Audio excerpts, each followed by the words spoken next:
Okay, so I'm going to redo this, taking off all the wood, and I'm going to redo it with aluminum. So I'll show you how I do that. First of all, let's go to the front, where I've run the jack as far down as it will go, so that will bring the tail up.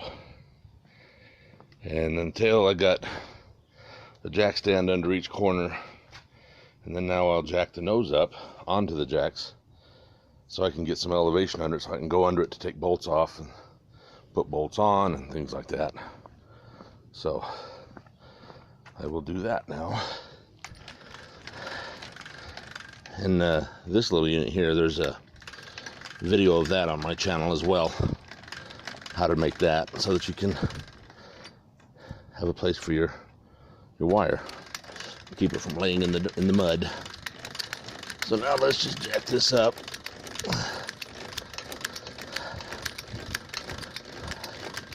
Gaining some elevation as we go by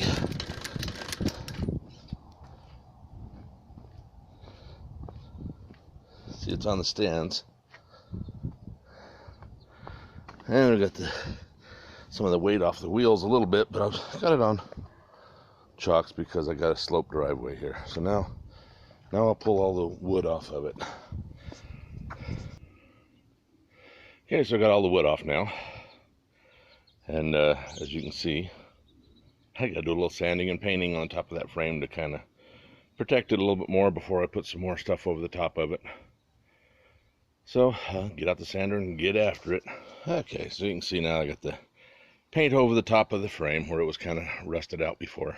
I'm using a white epoxy paint like you use for bathtubs and stuff. It's good hard paint, very water resistant. That's why they use it in bathtubs, and they use it on your kitchen appliances, and it's very good for just about anything like this.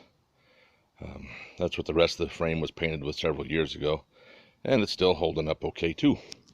So now I'll start with the aluminum. I thought I'd take a minute here to explain what I'm doing. This aluminum that I'm using is what they use in what's called a live floor trailer, so that it can automatically load or unload itself. So these slide back and forth, and they get wore out. And this little rubber seal in between here doesn't hold up so good after a while. So they have to replace the floor. So I contacted a guy that I know that works at one of these places that has the live floor trailers, and asked him what he does with that. And he said, well, we just sell it for scrap. Take it to the scrap yard. So I got some from him to make me a floor for my trailer. And you can get it fairly inexpensive. These, you know, probably weight-wise, once you get all this on there, it's about the same as having your wood floor. But it's going to last you a lot longer. So I've measured, and I got, if I measure right, it'll take 16 of these to go across. So here in the middle, I'm putting, because you see how it kind of overlaps, you have a seal on one side, fits into a groove on the next one, etc. So in the middle, I didn't want this hanging out on the far side, so I turn them around on the middle one, put seal to seal, and then I'll come across with that. And I'll show you what it looks like when I get there. And then I'll be bolting them down through the frame, front and back. I don't think it needs it in the middle. They're not going anywhere. Okay, so here's what's going on. I've got myself a template that I made to make my holes all in the same place. Lay it on there. And I'll drill it all the way through with a 1/4 inch, because I'm using 1/4 inch bolts, and I got to go all the way through the frame. Make sure this is lined up where I want it.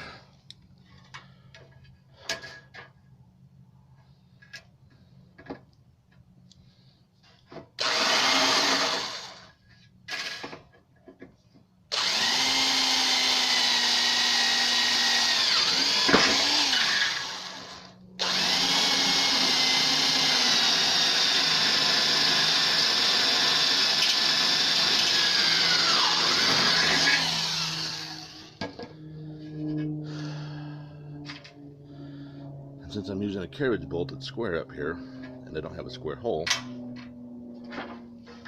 I re-drill this one with a 5/16.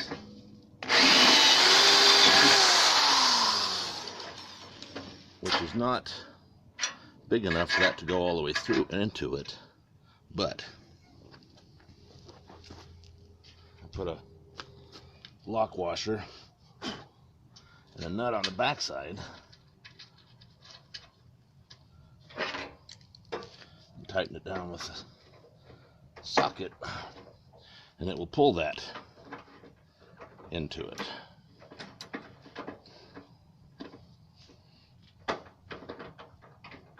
Let's see, get that going. Here we go.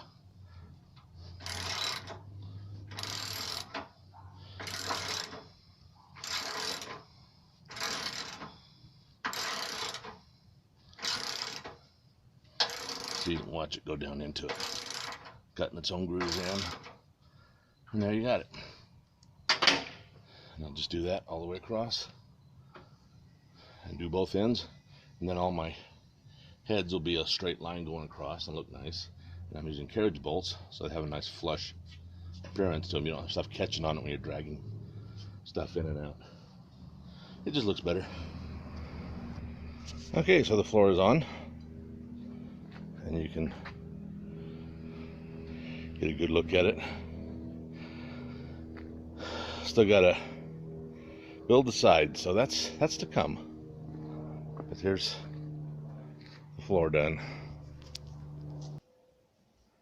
Okay, so what I'm doing now, you notice it has this little leg on here, and it's too deep this way to fit in the brackets on the side of the frame of the trailer for the uprights. So I'm having to cut these down so that it looks more like this, and then that will fit in there. And I'm also thinking about the long ones that are horizontal down the side of the trailer. I'll cut them down as well and put all this to the inside, so you'll have, you know, these edges together like that. They'll be bolted through the side out here, but they'll be able to lay together, and then, you know, you won't have any of this to have to clean out after hauling sand or mulch or whatever in there. Yeah, it loses some of the strength, but there's plenty of strength left in this to be the wall of a utility trailer. It'll be just fine. That's going to be stronger than most of them anyway. Most of them are about half that thick, I think. But anyway, so I'm doing this on the table saw.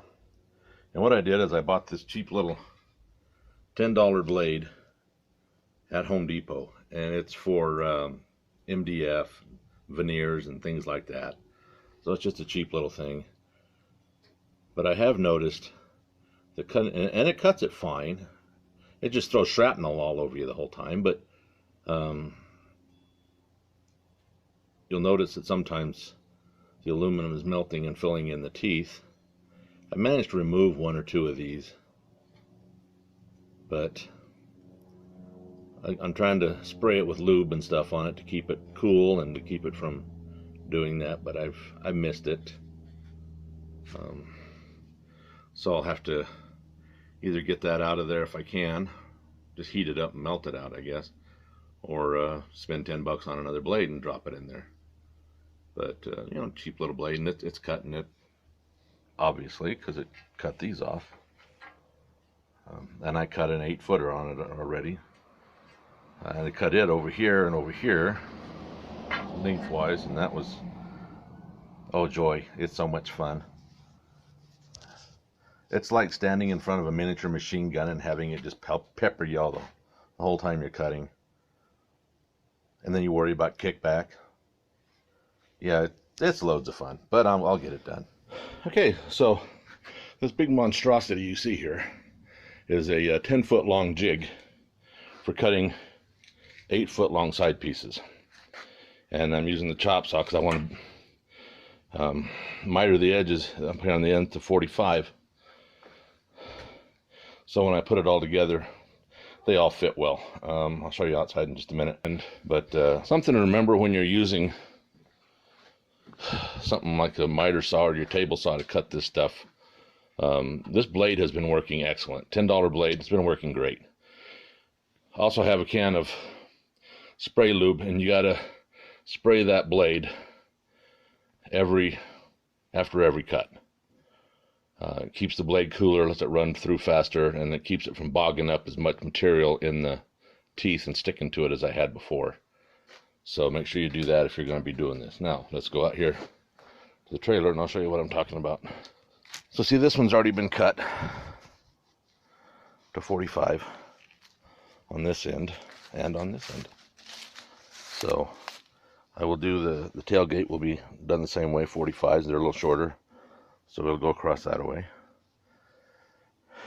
And they will all be exactly the same length, exactly the same 45, and I did double check the 45 to make sure it was 45. So hopefully it works out well. All right, back to cutting. Let's see how it goes. This is very loud stuff. Okay. So all my pieces are now cut and beveled. So now I'm putting them on the back so I can start lining up my assembly. And what I do is I bring this in and I clamp these right to the bottom edge like that. And then I can take a small square. I mean, it's not critical that they're square. It's not a piano, it's just a box to carry it in. But I'll take that, put it against the edge, make sure that these are squared up.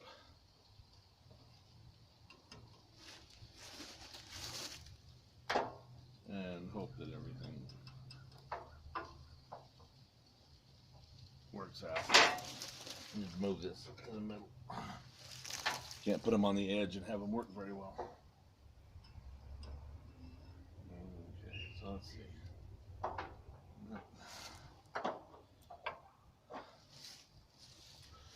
It's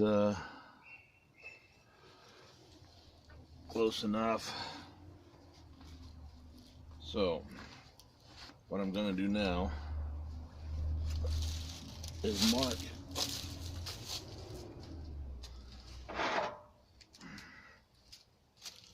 these are my tailgate pieces, and I want this rubber seal down so when I get to the top of the tailgate I have a nice edge on it for leaning over or whatever. So give me a pencil, and then line this up with the edge of the trailer, by the edge of this right here. Draw lines up it.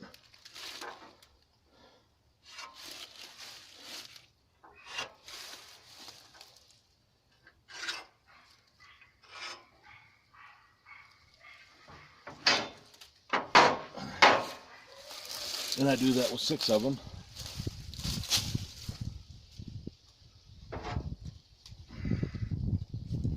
So it takes 6 to do the whole tailgate. And once I get these lined up, then I can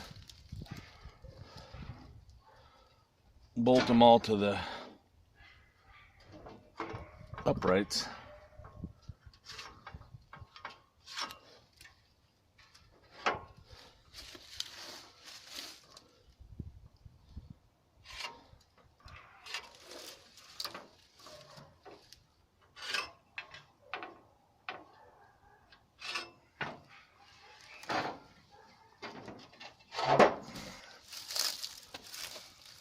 And on and on.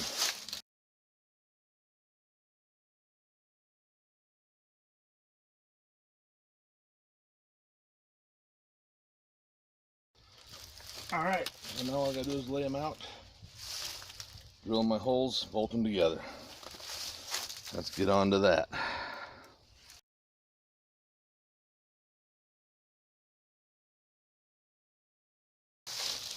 Make this all one continuous line, top to bottom. There it is, continuous lines, top to bottom. Okay, so almost 23.5 inches, and these are 24. Good. That means I can have a little extra hang out the bottom. I can cut all that off later with a Sawzall if I want to. What I gotta do now, lay these on here where I want them.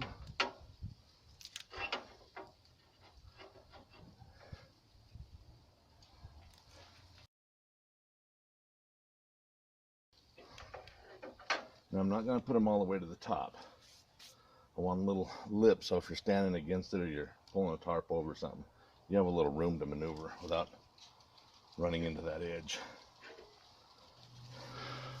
Okay, so something I found to be helpful. You notice I got the clamp on here. It's just a wood clamp. That pulls all the aluminum together, kind of compresses that rubber seal in between them. And then I started at the bottom hole and then the top hole. And I could drop a bolt down through it then to kind of keep them together. It keeps everything a little more lined up as I go along. And then make sure your sides stay lined up as you're drilling your holes so that it stays put where you want it.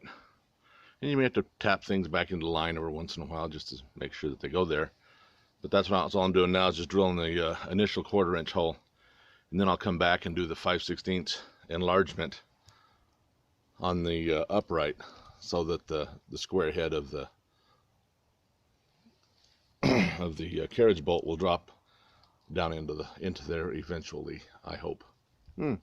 That's the plan anyway, right? We all know how plans go.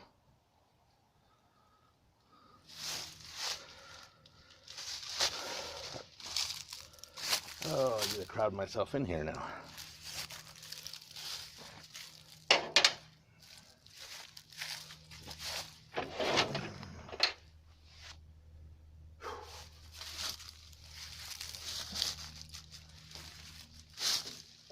Got the other side all bolted down. I'll do this one, then I can double check the fit, make sure that it's right for the trailer, and then do the middle one.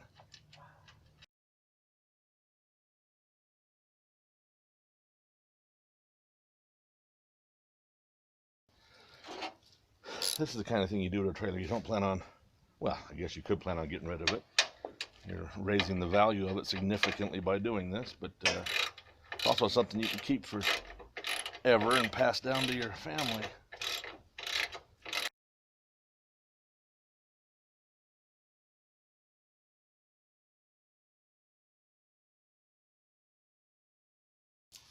Working without a net or a cameraman. Okay. I can take these off now. It's bolted at each end.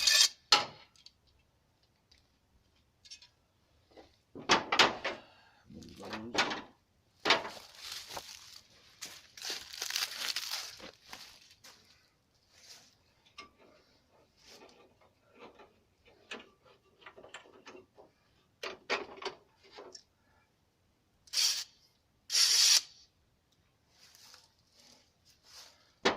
Didn't need that.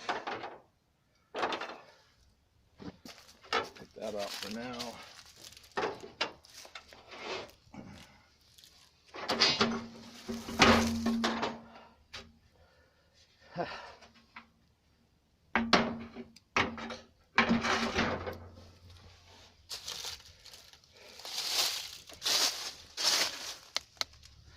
There you go, sneak peek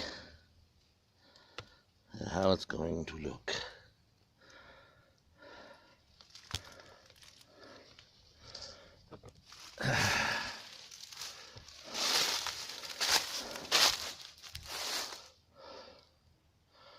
Yeah, I think it's going to be all right. Better be after all this work, right? And there it is. Through the magic of editing, it's finished. Actually, this is Monday. We spent most of the day Saturday, the whole family out here working on it, getting all the rest of the panels put together and grinding off bolts on the inside and things like that. Pardon the noise as I wander through the leaves.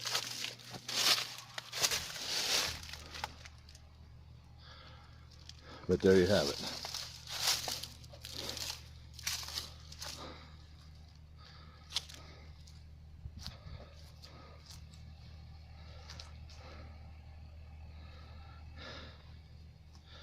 And how do you open the tailgate, you may ask? Okay, we'll go ahead and ask.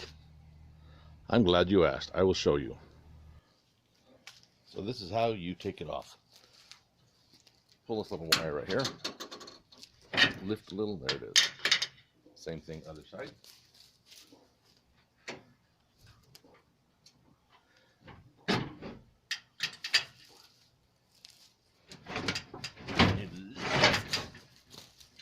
that's off. Let's see how hard it is. This is the first time I've taken it off. All three of them in it. All three of the braces in the thing.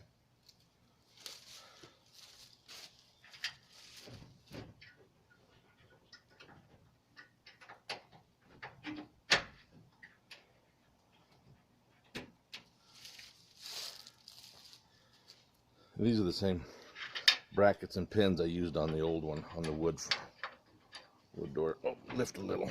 I tried to set it that way so that it would line it up better on top, which makes it a little tougher once in a while when you're opening and closing, but otherwise, it's all good. It's all good. There she blows.